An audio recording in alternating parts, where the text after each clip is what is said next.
From scriptures to street theatre, ballads to blockbuster films, bows weren't props.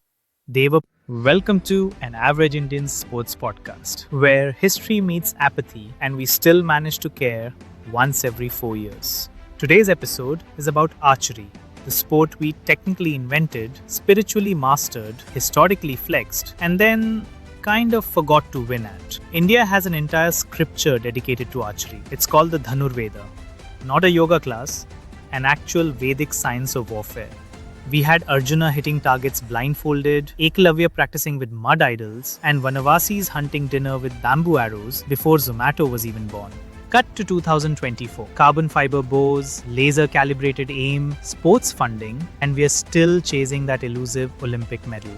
This isn't an athlete problem. Our athletes train like warriors. It's a spotlight problem, a visibility problem, we only care when someone wins gold problem.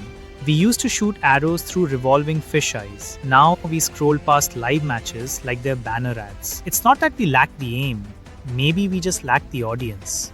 Let's talk about it. India isn't just familiar with archery. We practically built our culture on it. From scriptures to street theatre, ballads to blockbuster films, bows weren't props. They were personality.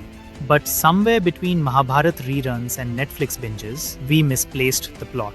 Today, we talk about archery once every 4 years, usually during the highlight reel with dramatic tabla music. We have the history, the symbolism, the talent. What we don't have is access. Unless you're lucky enough to be scouted or live near a sports academy, your first bow is probably a plastic toy from a mela, not a real training tool. Grassroots archery in India is like a hidden video game level. It exists, but nobody tells you how to reach it. Village kids still take aim with instinct, not coaching, and half the time, they outshoot everyone. But from village talent to Olympic podium, that's a leap.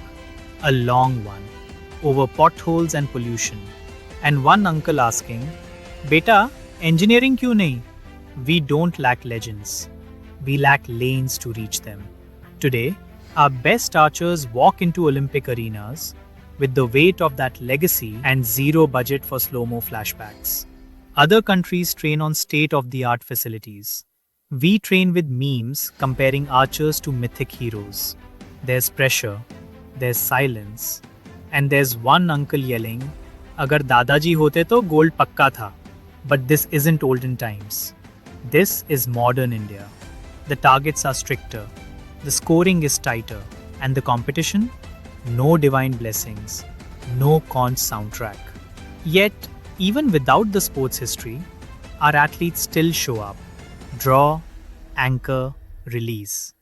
Every shot is a rebellion against forgetfulness, a whisper from the past, and a real hope that maybe this time we'll remember before the medal. Let's talk about actual Olympic archery.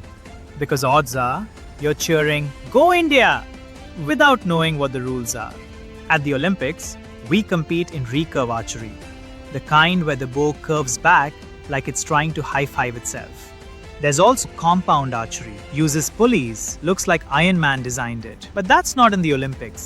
Yet. So we ignore it. Like a family WhatsApp group, we mute it. Match formats? Individual, one-on-one, bow to bow, team. 3 archers per side, mixed team, 1 guy plus 1 girl plus shared disappointment when the wind adds up. You don't just shoot one arrow, you shoot sets. Each arrow can score up to 10 points, unless it's a shoot-off. Then it's 1 arrow each. Closest to the center wins. Target is 70 meters away. Let that sink in. That's the length of 2 apartment buildings, 3 chai stalls, and 1 lifetime of online hate if you miss. The bullseye? Just 12.2 centimeters across. Smaller than your cutting chai saucer. And archers have to stay calm, hold their breath, shoot, while we sit on couches yelling, "Oof, edge pe gaya." So next time someone misses by millimeters, just remember, even your Wi-Fi signal wouldn't reach that far. Let's be honest, we don't watch archery. We react to it. TV comes on. We see a bow. Nationalistic overdrive. Bas goal chahiye, kuch kam nahi. Bro, you didn't even know there was a team event until today. Our understanding of scoring comes from two sources. One Hindi commentator who's clearly out of breath, our own imagination. Anything not in yellow? Failure. We don't notice wind speed, arrow drift, nerves, or the 3 kilogram bow. Scoreboard says 26 instead of 30. WhatsApp group. Lagta hai nervous ho gayi. No babuji, you get nervous waiting for pizza delivery. This person is repping 1.4 billion opinions and has 0.4 seconds to shoot. We love comparing athletes to Arjuna, but Arjuna had Lord Krishna doing live motivational talks. Our archers? One coach, a towel, and 15 seconds. So yes, we watch archery, mostly like background music, until someone wins. Then suddenly, recurve ka technique alag hota hai bhai. Sure babuji, you didn't even know it was called a riser, not a handle. So here we are, a nation that once wrote books on archery, now googling rules during a quarterfinal. But there's hope.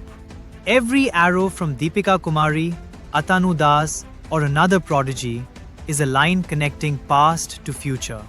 It doesn't have to end in medals, but maybe it can start with more people watching, caring, before the finals. Not because it's ancient, not because it's spiritual, but because it's damn cool and hard.